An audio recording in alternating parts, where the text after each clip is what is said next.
Selamat siang. Kami dari kelompok 3 aplikasi komputer akan mempresentasikan mengenai hukum perlindungan data pribadi. Baik, di sini adalah anggota dari kelompok kami. Yang pertama ada Amelia Pasya, yang kedua ada Naswa Julia, yang ketiga ada Wahinda, yang keempat ada Muhammad Rafi, dan ada saya Melti Ristio, ada Normansyah, dan ada Octavianus. Baik, slide berikutnya akan dijelaskan oleh Raffi.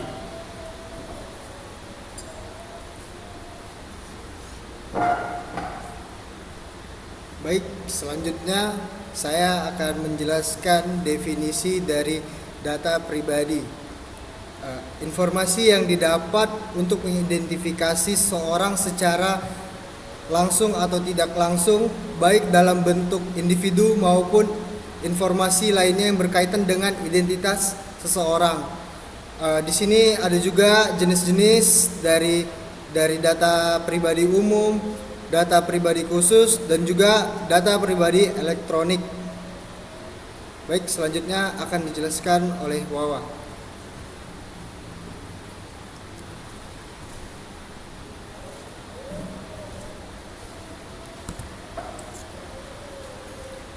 Baik, selanjutnya kita akan membahas tentang prinsip perlindungan data pribadi.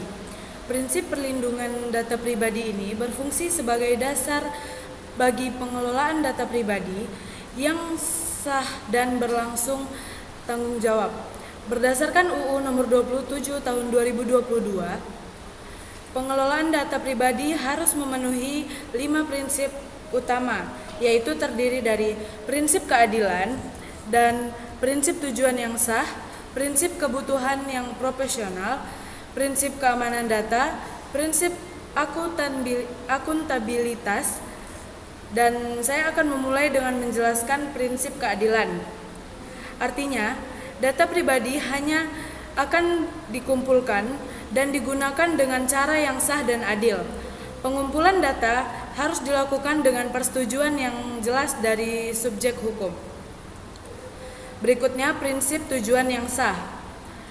Tujuan yang jelas dan sah artinya data hanya boleh digunakan untuk tujuan yang jelas dan sah. Artinya data hanya boleh digunakan untuk tujuan yang telah disepakati sebelumnya oleh subjek data. Berikutnya prinsip kebutuhan yang profesional. Data yang dikumpulkan harus sesuai dengan kebutuhan dan tujuan yang telah ditetapkan. Tidak ada data yang dikumpulkan secara berlebihan. Berikutnya yaitu prinsip keamanan data. Data pribadi harus dijaga dengan baik dan dilindungi dari segala ancaman yang dapat menyebabkan kebocoran atau penyalahgunaan. Pengendali data harus menyediakan langkah-langkah keamanan yang memadai. Berikutnya prinsip akuntabilitas. Pengendali data harus dapat bertanggung jawab atas pengelolaan data pribadi yang dilakukan dan siap untuk memberikan penjelasan apabila terjadi pelanggaran. Berikutnya adalah slide hak subjek data pemilik data. Setiap individu yang datanya dikumpulkan atau yang disebut sebagai subjek data memiliki hak-hak tertentu untuk melindungi privasinya. Dalam konteks UU PDP, hak-hak ini sangat penting untuk memastikan bahwa pengumpulan dan penggunaan data dilakukan secara transparan dan sesuai dengan keinginan subjek data. Beberapa hak utama subjek data adalah hak untuk akses, yaitu subjek data berhak mengetahui dan mendapatkan salinan data pribadi mereka yang telah dikumpulkan oleh pengendali data. Ini memberi mereka transparansi penuh atas bagaimana data mereka digunakan. Yang berikutnya yaitu hak untuk koreksi. Jika data pribadi yang dimiliki tidak akurat atau sudah tidak relevan, subjek data berhak meminta perubahan atau pembaruan data tersebut. Berikutnya, hak untuk penghapusan. Subjek data dapat meminta penghapusan data pribadi mereka, terutama jika data tersebut tidak lagi diperlukan atau jika subjek data mencabut persetujuan mereka. Berikutnya adalah hak untuk penolakan. Subjek data dapat melakukan penolakan data pribadi mereka untuk tujuan tertentu, seperti pengiklanan atau profiling. Berikutnya adalah yang terakhir, yaitu hak untuk portabilitas data. Subjek data memiliki hak untuk mentransfer data pribadi mereka ke pengendali data lain yang menggunakan mereka untuk menggunakan layanan lain dengan mudah. Berikutnya akan dijelaskan oleh Normansyah.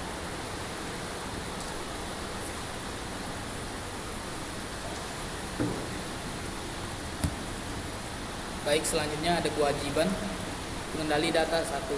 Memastikan data pribadi yang dikumpulkan sah dan sesuai dengan tujuan yang telah ditetapkan. Menjamin perlindungan dan keamanan data pribadi. Memberikan akses dan hak-hak subjek data sesuai UU PDP. Yang kedua, ada proses data. Melaksanakan pemrosesan data sesuai instruksi pengendali data. Melakukan langkah-langkah pengamanan untuk mencegah kebocoran data. Selanjutnya akan dijelaskan oleh Octavianus.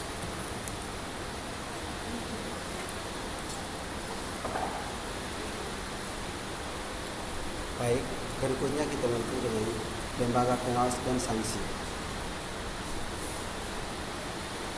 Lembaga pengawas dan sanksi. Komisi Perlindungan Data Pribadi KPDP merupakan lembaga independen yang bertugas mengawasi penerapan UU PDP di Indonesia. Memiliki wewenang untuk menyelidiki pelanggaran dan memberikan rekomendasi serta sanksi. Berikutnya sanksi administratif, peringatan, perbatasan kegiatan dan denda administratif. Sanksi pidana, denda yang lebih besar atau berat.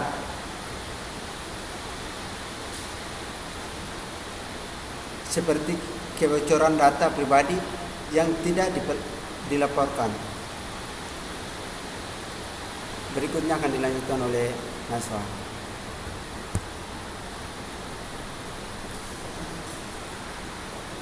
Baik, di sini saya akan membawakan implementasi dalam aplikasi komputer. Di dunia digital, aplikasi komputer menjadi salah satu pihak yang paling sering mengumpulkan data dan pribadi. Oleh karena itu, penting bagi pengembang aplikasi untuk memastikan bahwa mereka mengikuti ketentuan yang ada dalam Undang-Undang PDP. Aplikasi harus mengutamakan transparansi dengan meminta persetujuan eksplisit di pengguna sebelum mengumpulkan atau menggunakan data pribadi. Pengguna harus diberi pilihan yang jelas mengenai data yang akan dijadikan krusial. Baik, saya kembalikan kepada moderator.